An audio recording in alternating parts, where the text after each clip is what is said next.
जाहिर है Richard granal ने बाकायदा इंटरव्यू दे दिया। पहले सिर्फ ट्वीट्स कर रहे थे। पीटीआई खुश है, खुशामदीद कह रही है, शुक्रिया अदा कर रही है, मगर ये साथ भी कह रही है कि हम शुक्रगुजार हैं, लेकिन इसका ये मतलब नहीं है कि हम मुदाखलत चाहते हैं। हुकूमत अब फाइनली प्रेशर फील कर रही है क्योंकि तकरीबन 25-26 दिन बाद डोनाल्ड ट्रंप सदर बनने वाले हैं और उनके जो नामजद नुमाइंदा खुसूसी हैं वो ये बयान दे रहे हैं। बिस्मिल्लाहिर्रहमानिर्रहीम। हुकूमत को तो अभी तक कोई ऐसी प्रेशर नहीं है और बात यह है कि इन्होंने तो अभी ऑफिस भी होल्ड नहीं किया। जब ये ऑफिस होल्ड करेंगे और उसके बाद एक हुकूमती नुमाइंदे के तौर पे बात करेंगे तो फिर हुकूमत यकीनन इनको जवाब देगी। और रही बात पीटीआई की, तो कैसी बात है, यानी होगा ये कि पहले अमेरिका इमरान खान को आज़ाद करवाएगा और फिर बानी पीटीआई बाहर निकल के पाकिस्तानी कौम को अमेरिका से आज़ादी दिलवाएंगे।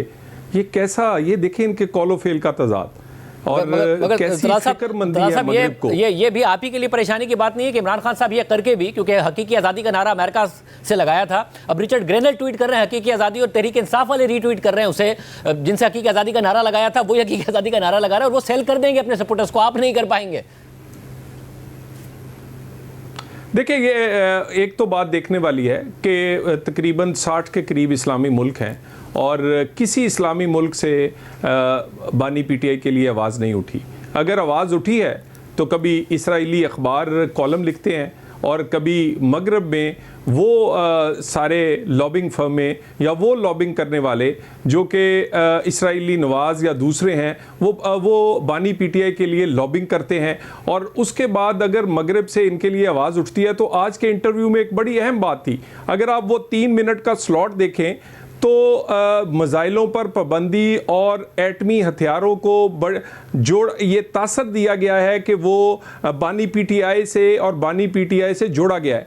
यानी ये तासर मिलता है कि वो जब हुकूमत में थे तो उस वक़्त मगरिब बड़े सुकून में था, बड़ा खुश था, क्योंकि वो उस पॉलिसियों को टो कर रहे थे जो कि मगरब की पसंदीदा थी। और पाकिस्तान में इस वक्त इसमें मसला है ना कि ज़ाहिर मोहतरमा बेनज़ीर भुट्टो साहिबा हों, जुल्फ़िकार अली भुट्टो साहब हो, नवाज शरीफ साहब हों, सबका क्रेडिट है पाकिस्तान का, चाहे वो एटमिक प्रोग्राम हो या न्यूक्लियर प्रोग्राम हो। मोहतरमा ने, हालांकि उस वक्त इस्टेब्लिशमेंट उनके खिलाफ थी, मगर उन्होंने भरपूर अंदाज में इसको आगे बढ़ाया।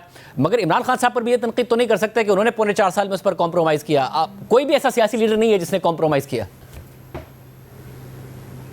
देखिए, मेरा ख्याल है कि आज के इंटरव्यू में तो तासर बड़ा क्लियर मिल रहा है और ये कि भी ये सारी चीज़ों की कोई ना कोई रेलिवेंस है।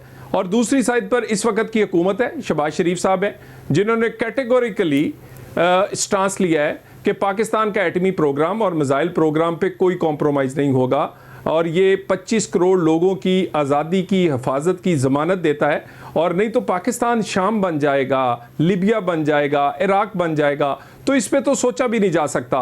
बहरहाल इतनी जो तगोदो एक आदमी के लिए हो रही है तो कुछ तो वो करता होगा इस मगरब के लिए, और उनकी अजीज़दारी, उनकी शादी होना, उनके लिए लॉबिंग के लिए गोल्ड स्मिथ और बाकी सारी चीज़ों का मुतहर्रिक होना, फिर मगरब से इतनी आवाज़ उठना और इस्लामी मुल्कों से एक आवाज़ ना उठे, तो मेरा ख्याल है हमें गौर करना चाहिए कि ये कॉन्स्पिरेसी नहीं, इसमें कहीं ना कहीं डॉट्स मिलते हैं। और बानी पीटीआई शादी हुई थी मगरिब में, मगर वो तलाक हो चुकी है। ना हुई होती तब भी उनकी शादी उनकी हुब्बुल वतनी पर सवाल उठाने का बाइस नहीं बन सकती। इसराइल को नाम मानने का भी उन्होंने ऐलान किया था, आप लोग भी नहीं मानने को तैयार, तस्लीम करने को तैयार। अमेरिका के खिलाफ तो उन्होंने पूरी कैंपेन लॉन्च कर दी थी।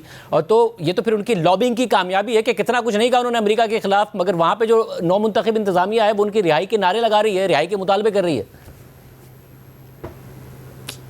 देखिए, मैं आप मुझे बताएं कि कभी 75 साल में इस्राएली अखबार ने पाकिस्तान के किसी हुक्मरान के बारे में या उसकी हमदर्दी में लिखा हो, या इस तरह की लॉबिंग एक्सटेंसिव किस्म की पाकिस्तान के अगेंस्ट तो इंडिया या हमारे किसी दुश्मन ने नहीं की, जितनी पीटीआई ने अपनी फंडिंग से वीलॉगर्स को और इन लॉबियस्ट को पाकिस्तान और पाकिस्तानी इदारों के अगेंस्ट की। लेकिन एक मैं आपसे कहूँ, हम एक खुद मुख्तार रियासत है, किसी किस्म का कोई प्रेशर काम नहीं आएगा। हम भी जो उनके इंटरनल मामलात हैं, वो कैपिटल हिल में कोई हंगामे हो उसकी सज़ाएं हो, या बरतानिया में कोई राइट्स हो उसकी सज़ाएं हो, हम उस पर अमल दखल नहीं करते। और यहाँ पर भी एक आदमी जो करप्शन और उसके बाद बगावत जैसे इल्ज़ामात से गुजर रहा है, और करप्शन भी कोई छोटी मोटी नहीं, मिलियंस और मिलियंस ऑफ डॉलर की, और उसमें अगर किसी की ख्वाहिश हो सकती है, लेकिन ये ख्वाहिश रियासत के लिए माननी जरूरी नहीं है। और मगर रियासत क्या ऐसा दरअसल ये हो प्रेशर सकता या है मुल्क कि नहीं लेगा। कोई डील का प्रेशर, अगर वो वहां से प्रेशर आता है तो कोई डील, क्योंकि आप लोगों को स्टेबिलिटी चाहिए कि इमरान खान साहब अनस्टेबल ना कर रहे हैं हुकूमत को, डिस्टेबलाइज ना कर रहे हैं हुकूमत को, तो इस किस्म का की कोई डील जो कि उनके बाहर आने की सूरत में अमेरिका के साथ हो जाए। देखिए, डील तो इमरान खान लोगों को तो कहते हैं ना कि मैं झुकूंगा नहीं और एब्सोल्युटली नॉट, लेकिन वो तो इसके लिए बड़ी देर से हाथ पांव मार रहे हैं, और क्योंकि उन्हें पता है कि उनके गुनाह जो हैं वो उन पर उनके जुराइम पर सज़ा ज़रूर होगी, और उनके केसेस जो हैं वो 2+2 हैं। वो मास्टर माइंड हैं 9 मई के। ये नहीं हो सकता कि कारकुनों को सज़ा हो जाए और एक अदारा अपने सीनियर तरीन ऑफिसर को चार्ज कर दे, चार्ज शीट कर दे, उसको सज़ा होने वाली हो, और ये मासूफ जो बेनिफिशरी हैं जिन्होंने सब कुछ करवाया उन्हें कुछ ना कहा जाए। इस तरह ही 190 मिलियन तोशा खाना, तो उन्हें पता है कि मेरे जो जराइम हैं वो सज़ा सामने नज़र आ रही है। तो अगर वो जो मुज़ाकरात अब भी हो रहे हैं इसमें NRO माफ़ी या ऐसी किसी डील को बिल्कुल उसमें रखा नहीं गया, और ना ही ऐसी कोई डील होने का इम्कान है। वैसे मगर उनका नंबर 1 मुतालबा है इमरान खान साहब समेत दूसरों की रिहाई, और जाहिर उसमें जो इमरान खान साहब की रिहाई है उसकी वो बार बार बात करते हैं, तो उनका तो नंबर 1 मुतालबा ये है, तो फिर मुज़ाकरात किस बात पर कर रहे हैं आप? देखिए, वो उनके कॉलो फेल देख लें। पहले अमेरिका से आज़ादी चाहते थे और अब अमेरिका से चाहते हैं कि वो उनको आज़ादी दिलवाए, और उनका कॉलो फेल का ये देख ले। वो कहते थे ये हुकूमत फॉर्म 47 और 45 और ये मानते नहीं है, इलेक्शन को नहीं मानते, और मैंडेट हम वापस लेंगे। अब वो कहते हैं कि नहीं, हम इनसे बात करेंगे, और वो मैंडेट ये असम्बलियों को, इस हुकूमत को तस्लीम कर चुके हैं।